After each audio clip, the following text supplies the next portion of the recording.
Welcome to the most dynamic show in mortgage, banking, and real estate sales.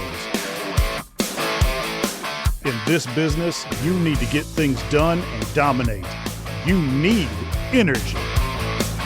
Get ready for your dose of Big Skip Energy.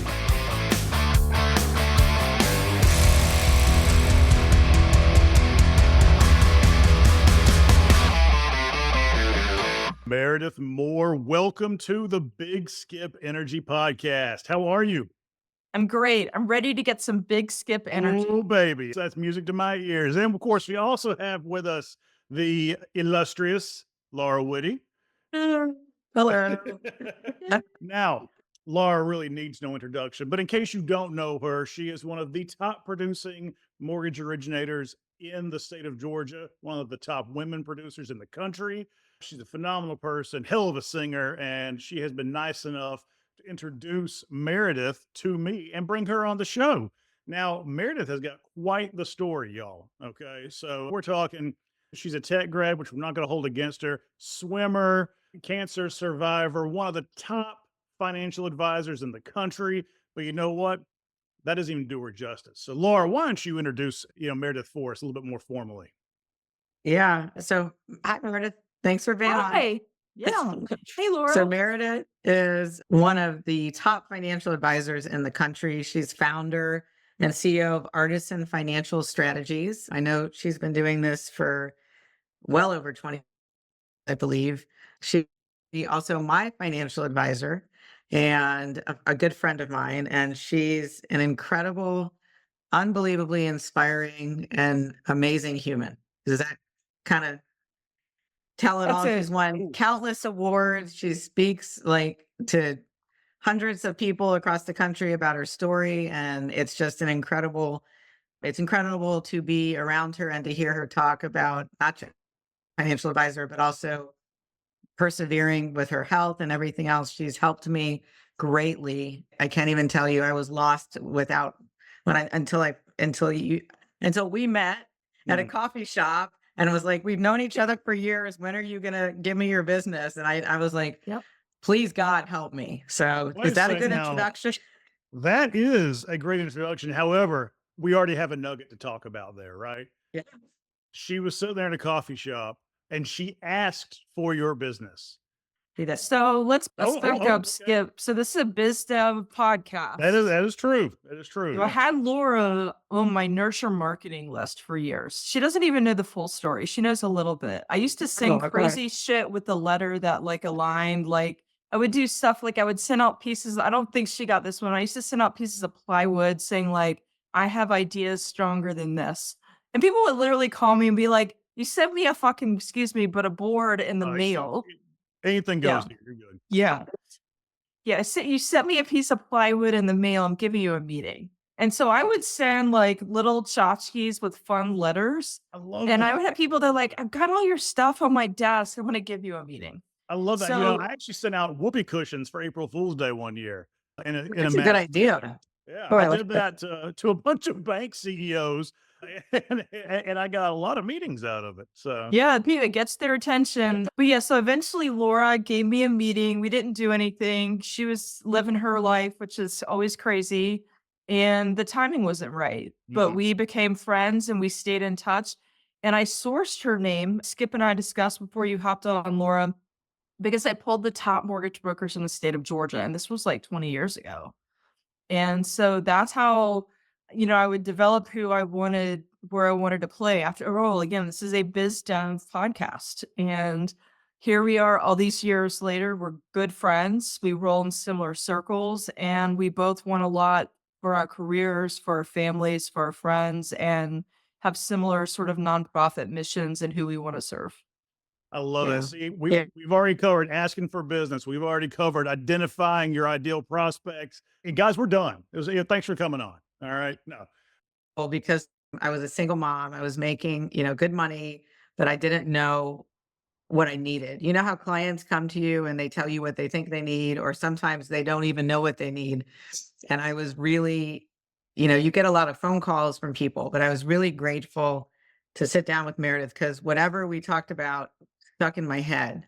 And I was like, what am I doing? I don't know a lot about mortgages. I don't know anything about stocks, retirement, insurance, anything, wills. She set me up with somebody to do a will and a Nice. trust because I have a special needs kid. Like Hmm. all these things that I didn't know I needed, that when I see people come to me for a mortgage and it's a mess because they have no will, the house is in probate, they have no idea what their spouse has in savings, they don't know, like it's a mess. So I didn't want that to happen, Hmm. right? So I think you're a guide, you're a good guide for people. So Give this us is some. actually really good stuff. And Meredith, I want you to dive more into this in just a second. So again, we've kind of opened up this can of worms about the importance of a referral network because we talked about financial advisor, the will, the whole night, how it's all connected, but also talked about, Laura, you just mentioned it. I know we've talked a little bit about this on previous shows, how it's not just our job to do the nuts and bolts, right? We have to get the whole picture by asking the right questions. And I'd like to open it up to Meredith for the two of y'all to kind of discuss that a little bit. Discuss how you build and find those good referral relationships, and secondly, how you ask the right questions. So I'll kind of start. So for me, I've listened for years, and in our world, they call it a COI, a center of influence. Hmm. It's what it's typically called. And in my space, like the holy grail was supposed to be CPAs and attorneys. And I find that sometimes to be true, but I think a lot of people earlier on in our business that aren't the veterans that Laura and I are, they get caught up with this balance sheet relationship. Yes. Like, I've sent so many at this person and they haven't sent anything back. The reality is, I need Laura more than she needs me. So if I have a client that needs a mortgage that's way out of the box, like, do not pass go, do not collect $200. Laura will take care of it. Mm. So I'm looking for capabilities, somebody that I'm also friends with, and that we can have real conversations. And that way it takes the relationship is there, the confidence is there, and then we trust each other. And then if we need to post-mortem a case or learn from each other, we can. Yeah. She's explained, I've learned as much from her that she's learned from me. And like, there's a lot of times I just don't know, but I need to have somebody that I can trust. And I don't get caught up with how much business somebody has sent me because Hmm. you're just going down a bad rabbit hole. A lot of financial advisors feel the same way about trust and estate attorneys, but it's the same story. We need them more than they need us. Hmm. They're a good prospect as a financial advisor, but I have to have key people that I know what they charge, what their scope is, and that they're going to do a good job. And we got Laura and many Yeah. other Well, clients. not So everybody's created that's equal. Yeah. they're not, but you know what? It's having faith that the karmic world works. It'll come back to you. Yeah. Yeah. But being that connector and I've learned from Laura early on. I'm like, how do you do all this business? And she's like, well, I just take really good care of my clients. And I was like, huh, I'm so used to the hustle factor and KPIs and how do we hit numbers. And Yep. she's like, it's just about taking care of your customers. But I think the business comes around with referral partners. If you do take care of people and you take care of your partners and you create social relationships with them too. Yeah. Yeah. I Like like that. I went to concert with them. We go to dinner, we'd hang out. I think, yeah, you came to my Who'd you see in concert? Brandy Carlisle, of course. Oh She my knows I'm a Brandy Carlisle horse. Yeah, God. we need to Okay. do that again. Yeah. Yeah. So one thing that I want to ask both of y'all about, and Meredith, this goes directly to what you just mentioned, is there have been two schools of thought when it comes to seeking referral partners in the recent years. And the classic school is more of, hey, if you're a financial advisor, mortgage originator, whatever the case may be, Mhm. but you typically need 3 to 5, 5 to 7, whatever that little magic range is of good, solid partnerships, right?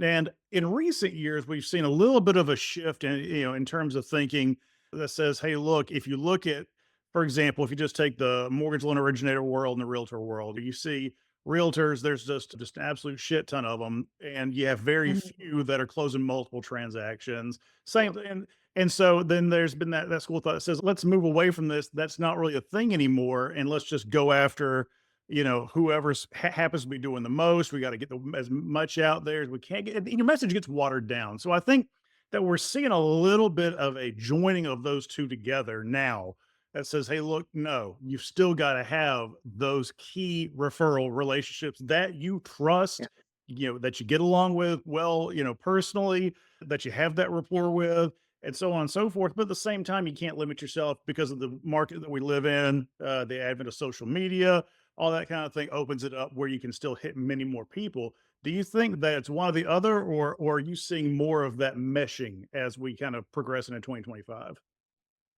I'm a firm believer and I've done a lot of studying and courses around this. The more you niche in my space, the better. Okay. And for so long, we were taught to live with this scarcity mentality Mhm. that in my world, you do business if it has a pulse, and in your world, if they have a decent credit score. I don't work like that anymore. Like literally. Yeah. Plus, I have a lot of staff. Like, I don't work for a bank who I'm negotiating my staff. I got Mhm. $500,000 of payroll. So what we did was we reverse solved how much revenue we needed on a client, Mm. and then made adjusted our minimums. And it isn't that we didn't want to work with people that were middle class. It's I can't afford to work with people middle class to serve them at a high level. Yeah. And so then I niched even more and we said, well, we serve really well women breadwinners that are hiring W-2s or women entrepreneurs that are doing 10 million or more of revenue in their business. Hmm. And I doubled down on that. And then I'm like, well, who are my partners that serve those people and who do I align with? And the Hmm. other thing is, quite honestly, I'm going to say it, and I know there's some people who are going to disagree with me. After this last election, I said, you know what? I get a choice of who I do business with. Hmm. At 25 years in the business, like I get to choose that. Yeah. And back to getting along, having core values that align. And so if I know somebody's a top producer, I'm going to spend my time. I'd rather have 3 to 5 super high quality people than having in the old days where it was more is better, play on term with my last name, and Yeah. it's not. Yeah, it was niche, double down. This is who we serve. If I sit on a board, it aligns with those values. If I'm partnering with a referral partner, they align with those values. And that's how we help each other. And we could just pick up the phone if we have a problem in our business or personally and call our friend slash business colleague, if you will, Hmm. peer. No, I like that. I think so. If I'm hearing you right, it really goes back to that ideal client profile more than anything else. That drives Ow. everything for you. It does. Okay. Yep. Yeah, it's From funny. revenue to where how I market, Yeah, what the tone, the marketing style guide, a post that goes up on social, everything goes through that filter. but it's not. Yeah, for you, I like it even more because it's not just like a pie in the sky or a wish. There, you've actually taken the time to say, "Hey, look, to make my business work, I've got to have somebody Mhm, who meets criteria X, Y, and Z." mhm. Laura, I'm kind of curious. Do you apply a similar type of metric for when you're looking for referral partners? Oh, definitely. Beyond. And I don't know. Oh, I'm just gonna say, I don't know if it's an age thing or what it is, but my time is really worth a lot to me. And Yeah, putting a dollar value or not putting a dollar value, it's just time. You don't get it back. It is you don't get it the back. Yeah. right. It's the most important commodity that we have with everything, friends, business, personal life, whatever, family. So absolutely yes. And I feel like early in my career, I was like, I want everyone's business and everybody, and I Hmm. can service everyone. And I can if I can help whoever, and that's fine. But to be able to focus on people that do have the same core values, core beliefs, and people that I like, people that are Yeah. friends that I want to be around, that I don't have to be around, like it's really a beautiful thing. Like all the events that we have to do or that we do as loan officers, or I do a lot of CE stuff, like or charity events. I'm not Yeah. dreading going to them because I want to Mhm. see I just went to one with Meredith and I couldn't wait to get there. I was like, I can't wait to be around these women that were there and everybody had similar, I guess we were all similar, right? Yeah, We all yeah. wanted to help and to support other women Yes, absolutely. It's really nice. It's refreshing. It keeps you wanting to do what you do for a living instead of like, oh, I got to go to this thing. I'm not saying that happens every time, but for Right. the most Yeah, part, no, but yeah, your point's still yeah, valid.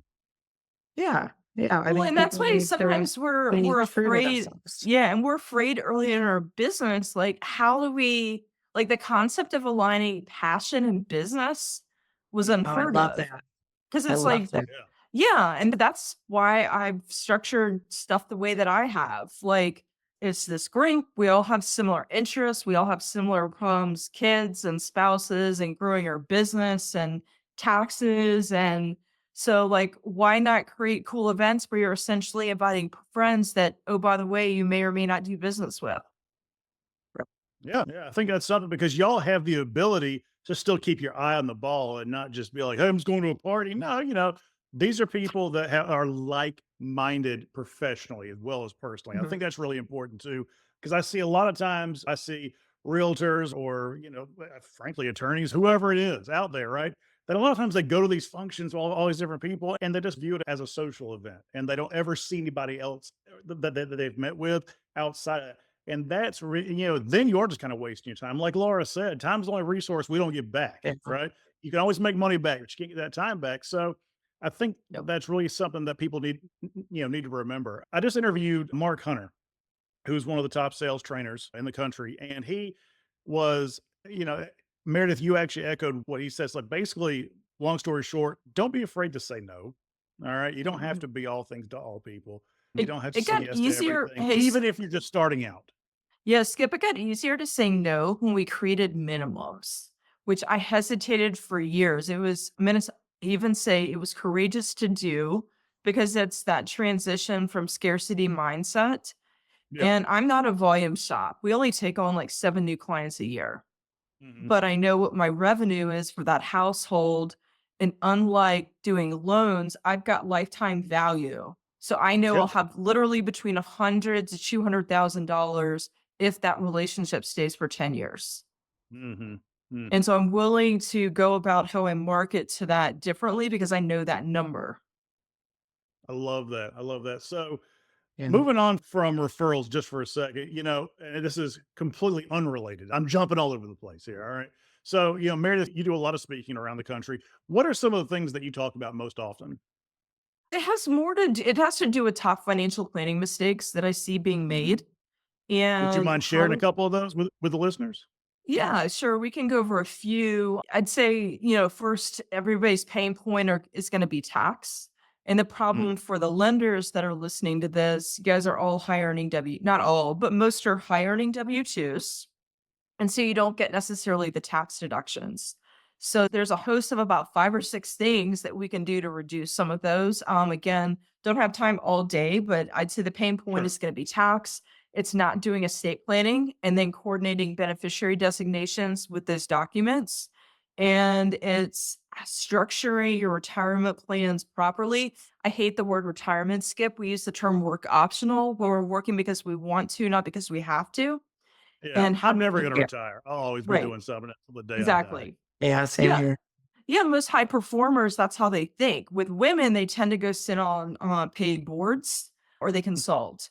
With Yep. mortgage, it's a little bit easier, a little bit like my industry to scale up and scale down. Like I don't need to be the only advisor. I start getting more revenue as I'm bringing in more and more advisors because I'm getting splits on those cases. So it's Right. Yeah. how do we create growth but still doing what we want to be doing in the business and then having time that we need for downtime as all A players and with our families. Yeah. Yeah. Isn't that so?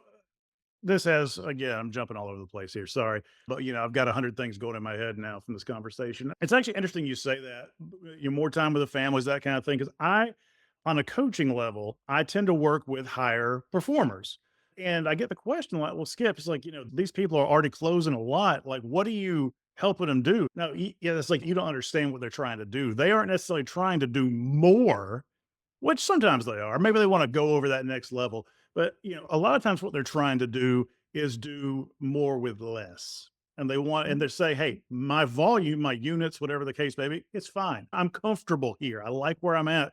but I want to try and make an efficiency here or there to have more time to pursue other things. And I think that's important to remember for all the MLOs who are listening, realtors who are listening, that kind of thing, is that your clients are going to be looking at the same type of thing. If you can help them get to where they want to be by digging a little deeper and maybe thinking a little bit reverse from what the usual train of thought is, you're going to go far. And Meredith, I'm kind of curious to see what your thoughts are on that. So, yeah, and it's all about how to create scale. I learned Yes, early scalability is on, massive. right? I did not want to be a volume shop. And so I moved Mhm. up market. And Smart. I've moved up market to where if I move up any more, it's going to change my staffing model even more. So when I moved up, I had to hire more. So my profit Mhm. went down. But like I said, like we bring on 7 new clients a year. And Yeah. so I know that, but it's once I hit 1 million in top line skip, I plateaued for 3 Yeah. years, which was really frustrating because it's actually this point, this inflection point in both I happen to know, and not just my business, saving the mortgage business. It's called the valley of death because now you got to hire a lot more when you hit that Mm. point because the number of clients. And so my profitability's gone down. Yeah. And so it's like, okay, well, do we bring in more clients or do I bring in more advisors? Where's the priority? And Mhm. so it's a little bit more of establishing what are the true priorities as a business and not just scaling top line, but also scaling time to your point. Ooh, yeah, I It's like that. both. Yeah. It really is. And that's frankly why the top people like Laura, you, et cetera, have a job, is because you can help people find that way, that to navigate that tightrope, It's hard to do. Mhm. It's hard to do. So, Yep. Laura, did you have anything that you want to add for that? There are a lot of people out there, and this is something actually, Meredith, I want to talk to you about next week or after the holidays. There are a lot Mhm. of people that have so much equity in their Mm. home, and they don't have hardly any savings. They're not, they don't plan for retirement. There are so many people that I come upon that just, you know, we saw a lot of people like that really really struggle. And some people lost their home during the crash. We're not having another crash. I'm not saying that. I'm not worried about Right. that. Yeah. Yeah. But people that just have no rainy day money, no retirement, but they have 800,000 in them. This is, Yeah. yeah, no, Ridiculous. I'm seeing a lot of that lately. I'm just watching like the trend because I think of course, home values are up double digits every year, almost for the last few years in certain areas. And these are people that maybe, like, I'm kind of jumping here, but I just met with somebody who's a friend of mine 20 years ago. I helped him buy a house. They have very little savings. They have $1 million in equity. So this is somebody I'm going to refer to you. I'll send his information after. But anyway, it's like these people really need someone to advise them because if they don't want to move, they have all this money tied up, but they have no savings. They don't, how are they going to retire? How are they going to pay themselves, money if they don't want to work anymore? Yeah, it's even more It's than just, that. Yeah, yeah, because I see this a lot with our W-2 yeah, people. Like they put all their money actually into retirement accounts in their house. yeah. And so I watched it during COVID. They didn't have liquidity. I call it the midterm money bucket. Everything's locked up long term in retirement, or it's very short term cash and not enough. But what happens if we need capital to buy a lake house or put a kid through Clark College or Auburn University or whatever the case? They don't have midterm money buckets and of access to capital. And so we're Mhm. very intentional with how we think about that because there's life planning and coaching that overlaps with Like, financial planning. And that's how I would characterize our business a lot because, if you're not looking at yeah, life, back to your point with all this equity in a yeah. house, you're really doing yourself a disservice. Yeah, Mm. I think that's just, and as you were talking and just thinking about that, and also, I think when I started doing business with you, I was coming off of 2008, 2009, Yep. and had no, college fund anymore. I had to go through like a lot of my retirement, and how you have helped me. It's not a light thing. It's like you have really helped me. My kids are now going to college and I have money for them. And I had to start over not that many years ago, and as a single mom doing that, it was just like, I guess I'm going through memory lane. It's the end of the year, it's the holidays.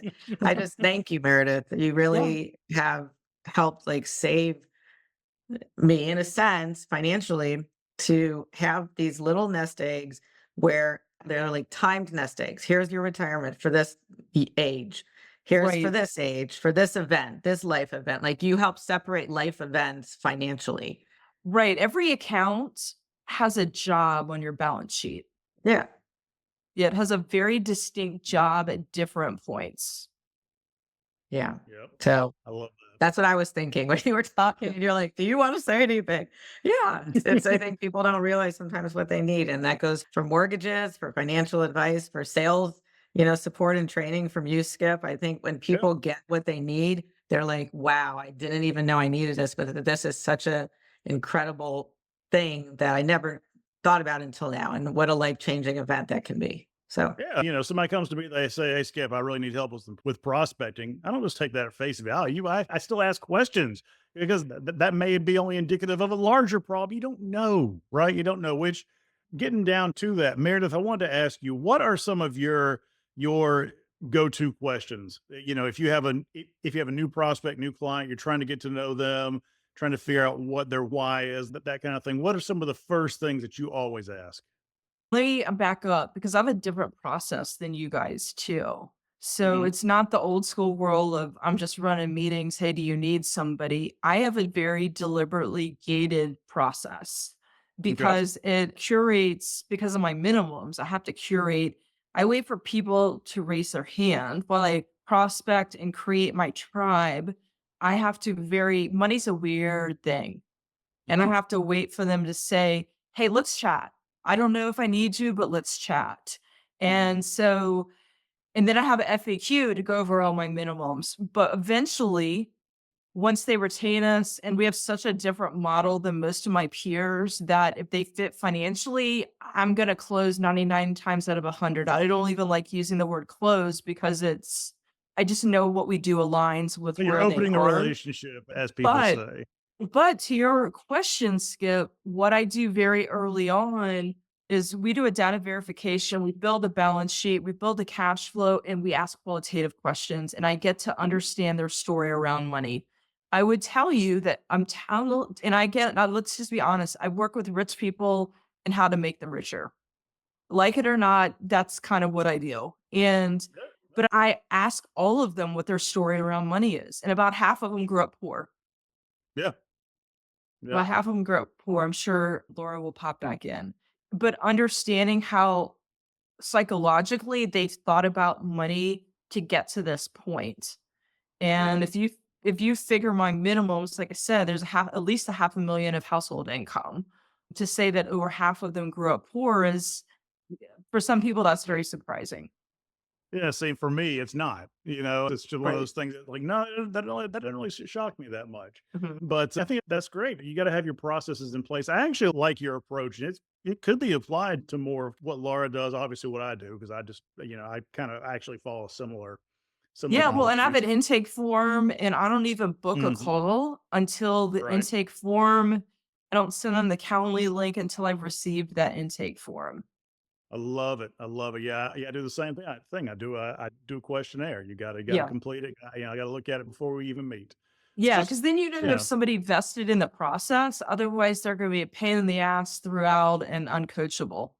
That's right. That's right. So, all right. So, I know we're running a little bit short on time, but I would be remiss if I did not ask you about this because I know Laura loves for you to tell this story about being a cancer survivor. So, if you are comfortable with that, I'd love for you to share just a quick version of that story because I'm sure it's very inspirational. I know Laura can't say enough good things about it. Yeah. Laura still sees me as cancer chick. So I'm not cancer But chick. no, Yes. Well, no. okay, so it is a good story. So 6 weeks after having my son, I was diagnosed with something called a glioblastoma, which is a grade 4 brain tumor. It's what killed Ted Kennedy and John McCain, and locally here in Atlanta, Jovita Moore. I'm considered one of the longest international survivors globally. no kidding. Yeah, I'm telling you, everybody, a long-term survivor is 2 years, and I'll hit Hmm. 20 next year. Yeah. And so there's lots to this story that typically Sure. involve wine and concerts, but yeah, so I had 3 brain surgeries, one of which Duke did was awake, Hmm. um, which I was able to get a full resection. I did a lifetime dose of radiation to my brain. I did a year of chemotherapy. I was still running my business amidst this. So the concept of Gracious. prospecting at that time was really not possible. And I had another advisor friend when I had clients that had some issues, he would jump in for Mhm. me and split me in on some cases, which was really nice. He did not have to do that. Yeah. And then my mom died amidst chemotherapy, and I got divorced about a year after that, which was Mm. a lot of sort of trauma in a very condensed period of time. But, it's like the way I think about it now, that's what makes us resilient. It becomes part of our story. And that's how I see it is how do we overcome and respond to big things? Mhm. And Yeah, a but lot of brains people of fours, think, apparently. well, and lots of people try to compare big things to their own, and you can't. Like I've had situations recently that felt just as big as that time did. And it's like not, but that's how it feels. When we Mhm. go the divorce, quite honestly, of all that, even with the medical, was way more traumatic for me. Yeah. Yeah, I, it And isn't it yeah. interesting? I mean, people make assumptions about that kinda stuff, and it's like and it's very personal, so you can't take it at face value. So Well, we all have that's our very we that's very have our interesting. yeah, we have our journey that we're all going through, and each Uh-huh. person's journey is different. I remember I had so many people when I got sick that I didn't know that were sending me flowers and thank you notes, and it felt at that time to me it felt very disingenuous. They knew nothing Yeah. about me, and through their church they were sending me stuff. So it was for them, not for me. Yeah. And so, but that was my journey, and that's how I felt at that time. So I tell people when they're going through something tough, I'll send them a note, but I'm like, "I'm here for you. Whatever you're going through, just know that." But, they need a space to figure it out too. Mhm. I So I would like to make a comment here for just a moment. please do. I do not see you as cancer chick. What I see is one badass female, powerful woman that I admire and is a good friend of mine and that has a story that shaped you into who you are and helped make you who you are. I do not see you as Thank you. Thank you. it's Good. just you're an amazing person, but that is part of your story. And I I see you as so much more than that. I just want you to know. Thank Well, you. it is a great story. Talk about beating the odds. Holy shit. I mean, Yeah. I mean, Oh, goodness yeah. gracious. Let's ask the really important question Right. here. Yeah. All right. Please, always. Were any of your doctors, did they turn into your clients? Well, I don't know if you know this. It was Laura told you this. Apparently, I did that awake craniotomy at Duke. I Yeah. tried to sell the neurosurgeon long-term care insurance in the middle of the procedure. I love it. I love it. Oh, she did not tell me that. That is Yeah, amazing. that's a great sales story right there. I did not close him. I was on the table. Not doing anything else. You might as well try, right? I mean, Exactly, yeah, exactly. I actually haven't. It gets weird to do that. I have many other physicians as clients, and as a Mhm. patient and understanding their fallibility, I think I have a different read on some physicians than others, that they're not Sure. superhuman and we put them on pedestals. And Laura Mhm. probably will say the same thing. I see some of them make some of the stupidest when they've come to me, they make what we would all consider some of the stupidest financial mistakes Yeah. that I haven't seen. Like I had one that bought into a North Dakota coal mine because of his business partners, and they're all making $750,000 a year. Mhm. Isn't that And interesting? I mean, yeah, I see that a lot. People that we classically consider to be the smartest, most lawyers, doctors, that kind of thing, tend Mhm. to make some of the some questionable decisions when it comes to their money. They're Uh, human beings just like just us. like anybody else. That's right. Yep. Very good. No, that story. No, that's good stuff right there. I like that a Yep. lot. All right. So as we draw to a close, Meredith, tell me the best story you can think of. It's gonna be hard to top selling the surgeon while he's operating on you, but tell me the best story you can think of picking up a new client. Oh, geez. Again, I touched on earlier, it was really bizarre. Again, I used to do all this crazy marketing and Mhm. like I call it, like I said, nurture marketing. And when I sent out the plywood. Like I literally had like an intern write with a Sharpie. I have That's good ideas stuff. stronger than this. Yeah. Like you get their attention and they call you. And I just needed a seat at the table to explain. Again, granted, that was 20 years ago. I don't know that I'd do that now. I don't know Yeah. if the US Postal Service would like that as much now either, but No, you can still do it. It's fine. yeah, I yeah, so that's kind of the old days. Now it's so organic and it's back to my prospects. Most of them are my friends, but I built Right. social stuff to where we're hanging out and then they raise their hand. And that's Hmm. now it's gotten a lot easier. Like I do a dinner series called Rich Conversations. And Oh, very yeah, nice. it's only I invite women that again own businesses that are doing more than Hmm. 10 million of revenue. I'll tell you what, we do have a couple more minutes. If you would, because I know this is a big topic for Laura, and Laura knows this about my show that I've tried to give Mhm. spotlight to women producers in mortgage and that kind of thing too. Talk to me a little bit about some of the things that you're involved with locally in Atlanta to help women in sales, financial advising, that kind of thing, or just empower women in general. Share some information about that. Yeah, so a lot like Laura, like for years, I've mentored other women advisors. I'm now at the point where I don't have capacity to do that. And I have a Mm, junior advisor, which we split business. Like I give him the stuff that doesn't fit my minimums, but fits his. But I do sit on the board for the Atlanta Women's Foundation, which is the largest foundation in the Southeast to support women and girls. I am on the board for EO, Entrepreneurs Organization. So all of yeah. us have businesses that do more than a mill. And so I'm around again, my avatar, my client avatar, and they're also Hmm. friends. And so I've done a lot of work there. You know, I always look at brand alignment. I'm intentional about it. And then I do social events. Like I said, I do dinner series. I did a champagne event here recently. One of my clients just started distributing a champagne straight from France. And I've learned that a lot of my peer groups, we all love champagne. I didn't know that. But, so it's stuff that just kind of aligns with the group Yeah. and building more rapport. And then if I need to have a deeper conversation, I'll get a one on one. One of my KPIs for here is getting that 101, telling my business story and seeing if there's a fit.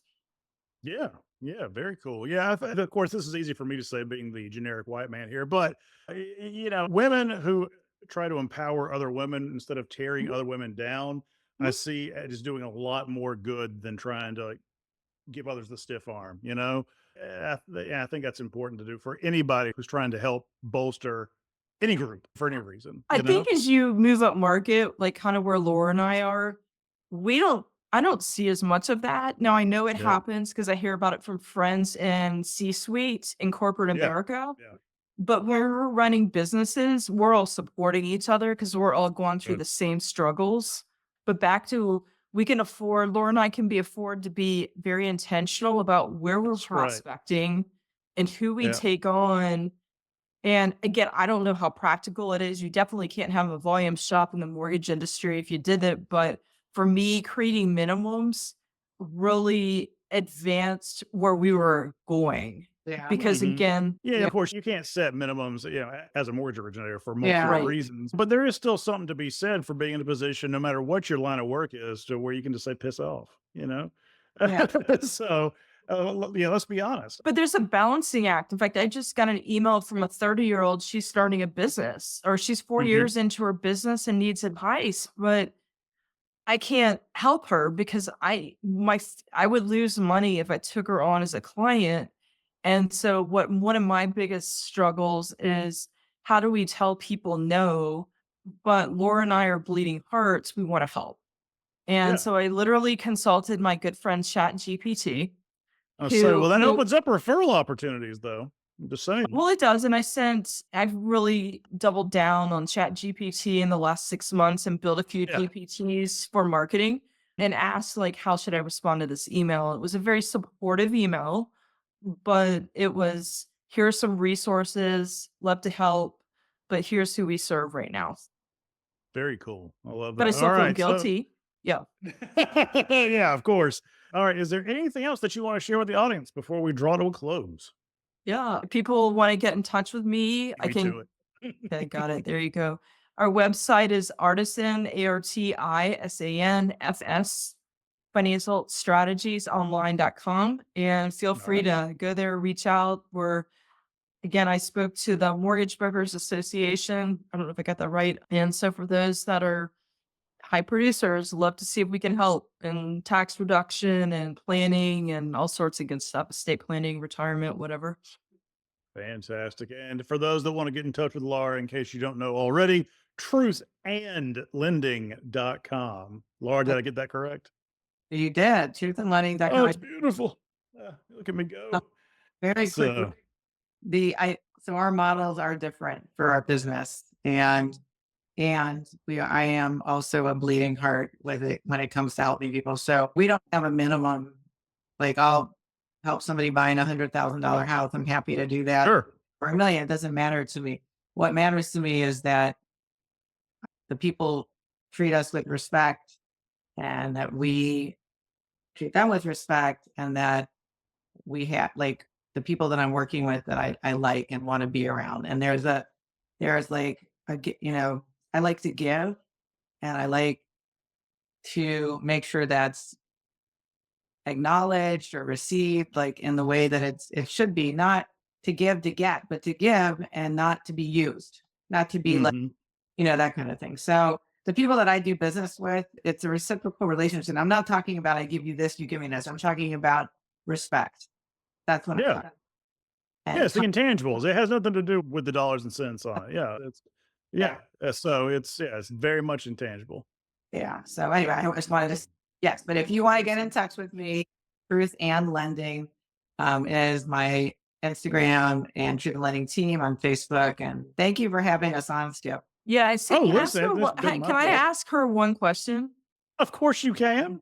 How do you filter for assholes? Like, seriously, like, how do you, She I got know stuck you with get me, 'em. so I don't think there's much of a filter there. Yeah. You No, know, like, seriously, somebody calls Yeah. you, it's not this is kind of your baseline. Like, I know you're not going to work with assholes. And so how do you handle that? I had a very verbally abusive man and a woman at one point come, like, try and talk to my staff, down to my staff, like, Yep. Hmm. it was verbally abusive. And I said, look, I cannot work with you if you talk to my team and my staff this way. I'm not gonna, I can't, for compliance reasons, I can't deny the loan because they're assholes, right? We're already in the process. Right. Right. But make it clear if you're going to continue, and it's your choice to stay and be kind and respectful, not just to me, to my team, because there are people these are the people that are rude to the waitress, but really nice to the businessman. Like, they're, those people, not a lot, thank God, but like over the years where my team is like, they're really being rude and cursing. And when I talk to them, they're super nice because I'm the owner, right? And I do not put up with that. You treat my team and you treat me the same way. And I talk to them and say, if you want to continue working with me, these are the rules. And I haven't had anybody leave. They've changed their tone, but luckily that does not happen often. Yeah, thankfully. I used to have the same thing, Laura. When I was an originator, I would have the conversation. If somebody came up and talked to my processor, whoever, talk down to them, yell, cuss, whatever the case may be, and it's really not any different B to B than it is B to C, except, like you said, you can't turn it down for being a turd, right? So, you got to say, hey, look, I know this is a stressful transaction. There's a lot of pressure, so on. That's what I'm here for. You want to yell, cuss, and scream? Hey, that's fine. I get it. Call me. I'll listen to it. All right. But don't take it out of my staff, because otherwise we're gonna have a problem. Yeah, I'm pretty protective. Yes, they do a great Yeah. job. And I have cut off on the wholesale side. I have cut off accounts before because they were habitually abusive to my ops and support team. Yeah. Yeah. I just don't tolerate it. I don't think it's anything that any one of us on the call will put up. No. But like you said, luckily that's few and far between, right? Exactly. Yeah. Yeah. Meredith, did you have one that crept up recently? Like, You're asking for a reason? No, I was just thinking because it's a little different. Plus, my relationships don't stop. Like a second transaction, we stay on retainer, so it's a little different. But yeah, it's just kind of I was curious like how that works. But yeah, I think we're all sharing the same thing, that they're happy to talk to they're happy to talk down to your staff. if it gets to me, like it's rare where some things happen. They're either going to leave or they're going to get fired, one of the two. I got fired over, and some of it's my own fault. It came up over politics in 2016. I had just come out of a Leadership Atlanta Criminal Justice Day and saw some really fascinating stats that were very upsetting, and I shared them, and I got a very kind note. Like I'd handled 3 generations of their money and that we didn't politically align anymore, and that Hmm. was it. And now I'm like, it like didn't have that much of an economic hit, but it was very telling to me, like where we are back to everything Laura and I talked about with core values. Yeah. That is interesting, isn't it? But you know what? That just means that y'all weren't a good fit, and that's okay. Exactly. That's exactly, and that's okay. And that is okay. And that's what I'm like, That's why the big aren't we more takeaway comfortable there. It's niching? okay, Yeah. guys. Yeah. Yeah. Double down on the niching. Hang out with the people that you're aligned with. Just get more of them. Yeah. For Yeah. sure. Yeah. Guys, thank you again for coming on the show. Meredith, it was a real Thank treat. you. We're going to have to Thank have you. you on again because, we touched on a lot of things we could go way more in depth on. Laura, thank you as always for coming on and introducing us. And hope you guys have a great rest of your holiday season and Happy New Year. Thank Happy New you. Year. Thank you guys. So great seeing both of you.